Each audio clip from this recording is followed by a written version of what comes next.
Dans cette vidéo, je vais préciser des choses concernant la persévérance et la fermeté qui, à un certain moment, peut porter des fruits, comme j'avais pu le dire.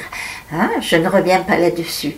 Mais peut-être qu'à d'autres moments, vous aurez l'impression de tomber sur un mur, car des dispositions auront été prises, et ces dispositions, vous ne pourrez pas les contrer d'une manière directe. Alors, à ces moments-là, il ne faut pas renoncer. Je ne vous recommande pas de renoncer. Mais si vous insistez, cela peut vous épuiser. Et ça peut équivaloir à vous taper la tête contre un mur. Évidemment, ça ne porte pas de bons fruits et ça ne vous ferait mal qu'à vous. Et évidemment, je n'ai pas envie que cela arrive à des gens qui sont déjà dans de grandes détresses.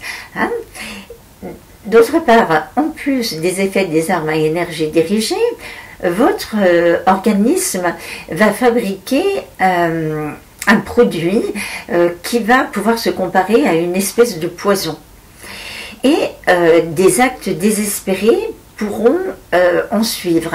Alors, ces actes désespérés ne seront pas forcément très graves, mais vous aurez à en porter les conséquences. Et cela se rajoutera à tous les ennuis que vous avez de par le fait que vous êtes dans ce style de harcèlement.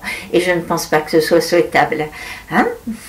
Alors, je dis juste deux mots sur la foi. Si vous êtes chrétien, vous pouvez en premier prier et laisser Dieu agir. Et d'autre part, et ça concerne un petit peu tout le monde, vous pouvez aussi vous reposer, peut-être faire une activité qui vous détend, qui soit pas très dure intellectuellement. Mais pendant cette activité, vous allez pouvoir repasser les choses d'une manière plus détendue et faire fonctionner une autre partie de votre cerveau pour trouver des solutions. Et de ce fait, vous allez peut-être pouvoir réussir à aborder ces choses-là sous un autre angle, avec des éléments nouveaux auxquels vous n'aviez pas pensé auparavant. Et aussi avec une énergie restaurée.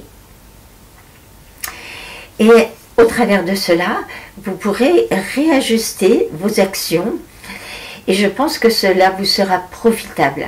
En tous les cas, mieux que à certains moments d'insister contre des dispositions que vous ne pouvez pas contrer d'une manière directe ont été prises. Alors, d'autre part, il faut vraiment savoir que le combat d'hier, le combat prioritaire d'hier peut s'avérer secondaire pour le jour d'aujourd'hui. Mais par contre, ce combat d'hier n'est pas forcément perdu, parce qu'il peut porter des fruits dans le futur, soit parce que à un moment vous allez avoir des éléments nouveaux qui vont vous permettre de le mettre en valeur, soit parce que quelqu'un d'autre va pouvoir utiliser ce que vous avez fait dans le même but. Et vous aussi, vous allez pouvoir recevoir les fruits du travail que vous avez fait, additionné au travail que quelqu'un d'autre aura fait.